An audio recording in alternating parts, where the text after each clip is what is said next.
I mean, the big future is that we have a culture of composting. We have a culture of adopting that idea of regeneration and understanding where things come from and where things go and how we can keep things in and keep the system growing.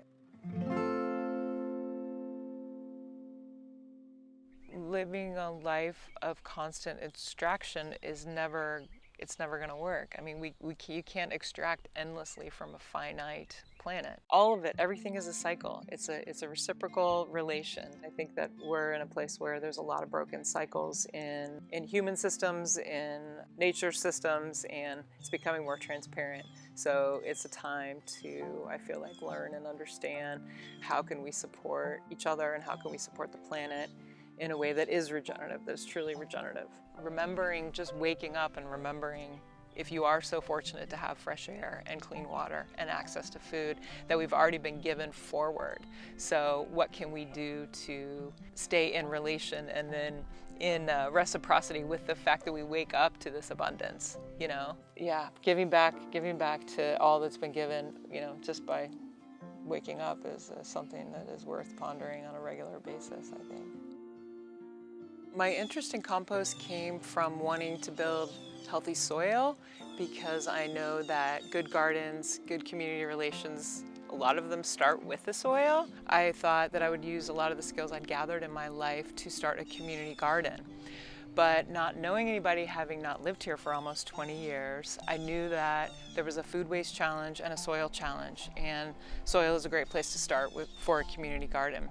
And then realized in that process that there was a pretty big niche to fill in terms of organics recovery around food scraps in this region, and that that there was a lot of education opportunity, that it wasn't widespread awareness around the value of composting, and a lot of what I want to create starts with the soil. So that's how we got started. I just went ahead and did a bunch of pilot projects before we were a nonprofit, all kinds, like curbside pickup of food scraps, pick up at a farmer's market food scraps, restaurant pickup, drop off your food scraps, like all kinds of different things to see would there be interest if we got things going. And based on those explorations, it seemed like it was a good next step to try and form an organization just around composting, because like I understand that there's so many things that intersect with composting, whether it's people, whether it's the planet, whether it's your food, whether it's building relationships.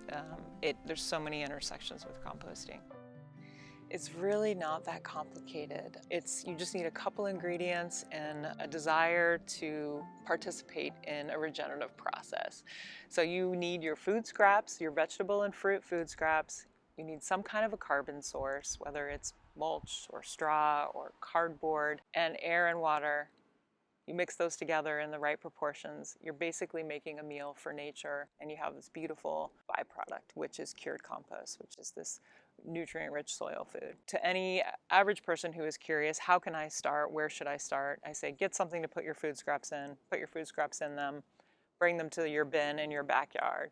Every time you put food scraps in, put a handful of browns on it, and once a week or once every couple weeks, give it a turn, and ultimately you'll end up with something that is reducing waste and helping bring more life to your soil. Actually, usually what I do is listen first and find out what's meaningful for someone, and then I make the pitch based on a few data points. So if someone is tired of having drippy garbage, then I will pitch the garbage standpoint.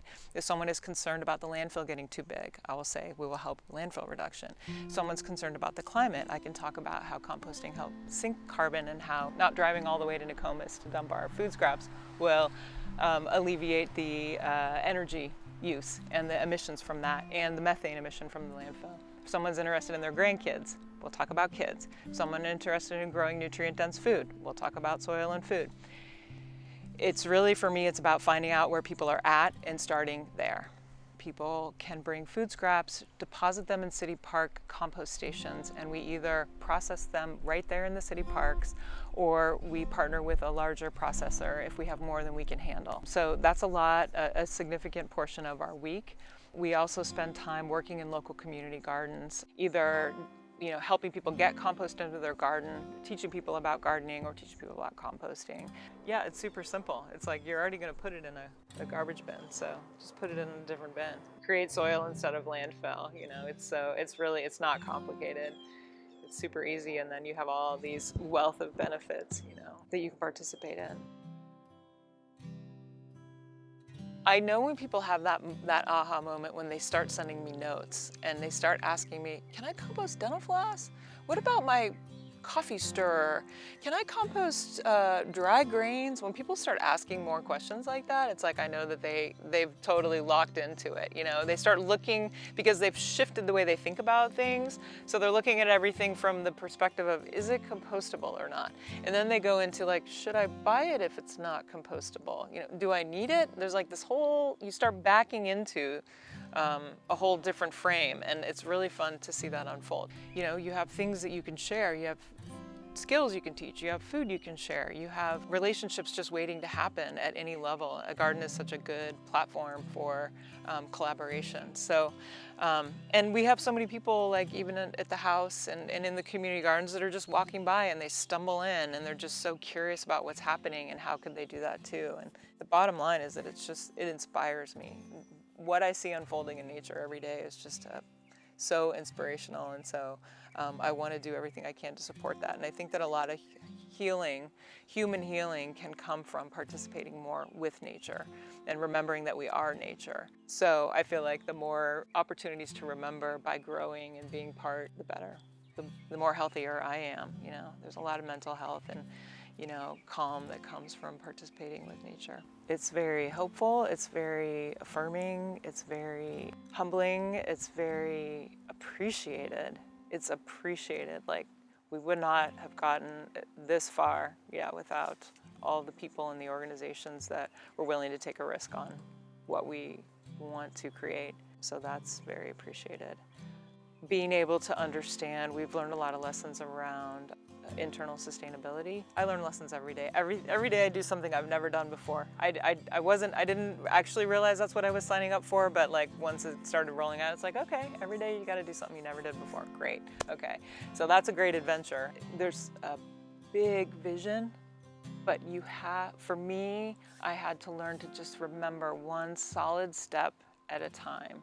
Sometimes it's just one foot in front of the other. Today, 1 foot, that's it. But seeing this bigger vision of what's possible and holding that while just remembering you have to just put 1 foot in front of the other. Because that's the way that we can do good work and build strong, solid foundation. I mean, just like in a garden, you want your soil and your foundation to be super strong if you want to have a great harvest. So it's remembering to do the soil building first with our organization.